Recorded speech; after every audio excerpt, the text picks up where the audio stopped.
योग गुरु बाबा रामदेव और पतंजलि आयुर्वेद लिमिटेड के प्रबंध निदेशक बालकृष्ण ने सुप्रीम कोर्ट से यह कहा कि उन्होंने भ्रामक विज्ञापन मामले में अपनी ओर से हुई गलतियों के लिए समाचार पत्रों में बिना शर्त माफी प्रकाशित की है। न्यायमूर्ति हिमा कोहली और न्यायमूर्ति अहसानुद्दीन अमानुतुल्लाह की पीठ ने रामदेव और बालकृष्ण के वकील से समाचार पत्रों में प्रकाशित माफीनामे को 2 दिनों के भीतर रिकॉर्ड में पेश करने के लिए कहा है।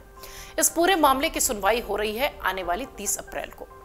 रामदेव और बालकृष्ण की ओर से पेश वकील ने पीठ से कहा कि वो अपनी गलतियों के लिए बिना शर्त माफी मांगते हुए अतिरिक्त विज्ञापन भी जारी करेंगे। दोनों की ओर से पेश वरिष्ठ वकील मुकुल रोहतगी ने कहा कि उन्होंने सोमवार को देश भर के 67 समाचार पत्रों में माफीनामा प्रकाशित किया है। इस पर न्यायमूर्ति कोहली ने पूछा कि क्या माफी आपके विज्ञापनों के आकार के बराबर मांगी गई थी। इस पर रोहतगी ने कहा कि माफी 67 अखबारों में प्रकाशित हुई थी, इसकी लागत दसियों लाख है। वहीं न्यायमूर्ति कोहली ने कहा कि हम सोच रहे हैं कि क्या आपके द्वारा प्रकाशित पूरे पृष्ठ के विज्ञापनों के लिए लाखों रुपए खर्च होते हैं। पीठ ने मामले में आगे की सुनवाई करते हुए 30 अप्रैल की तारीख तय की है। न्यायालय ने रामदेव और बालकृष्ण को 16 अप्रैल को हिदायत दी थी कि वो एलोपैथी को नीचा दिखाने का कोई प्रयास न करें। न्यायालय ने उन्हें पतंजलि आयुर्वेद लिमिटेड के भ्रामक विज्ञापन के मामले में 1 सप्ताह के भीतर सार्वजनिक रूप से माफी मांगने और पछतावा प्रकट करने की अनुमति दी थी। शीर्ष अदालत ने यह भी स्पष्ट किया कि वो अभी उन्हें इस चरण में राहत नहीं देगी।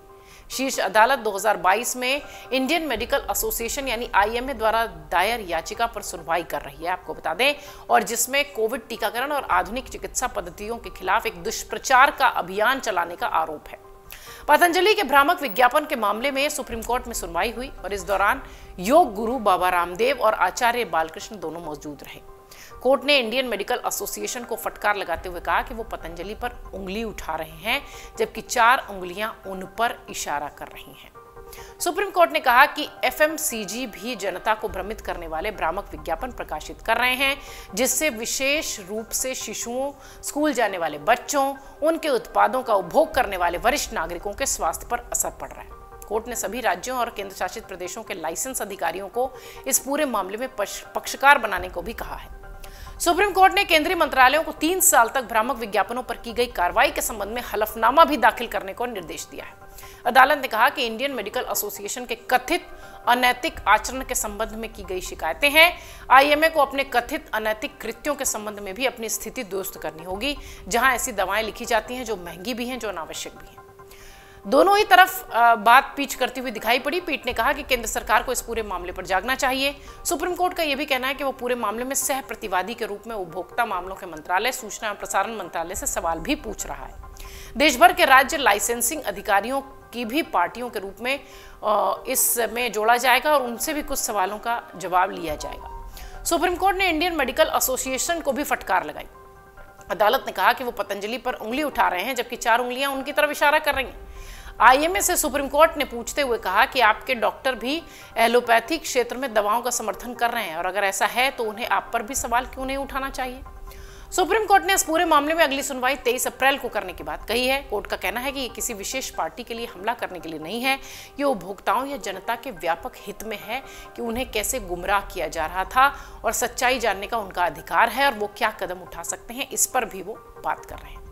इससे पहले 19 अप्रैल को सुनवाई हुई थी, तब अदालत ने रामदेव, उनके सहयोगी बालकृष्ण और पतंजलि आयुर्वेद को भ्रामक विज्ञापन मामले में सार्वजनिक तौर पर माफी मांगने के लिए 1 सप्ताह का समय दिया था। सुनवाई के दौरान रामदेव और बालकृष्ण दोनों मौजूद थे। उन्होंने व्यक्तिगत रूप से भी शीर्ष अदालत से सशर्त माफी मांगी।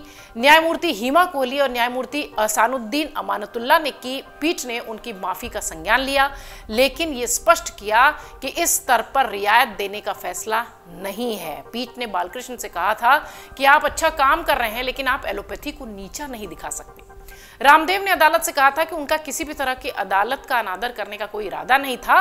पीठ ने बालकृष्ण से कहा कि वो यानी कि पतंजलि इतने निर्दोष नहीं है कि उन्हें पता ही ना हो कि शीर्ष अदालत ने इस मामले में अपने पहले के आदेशों में क्या कहा था।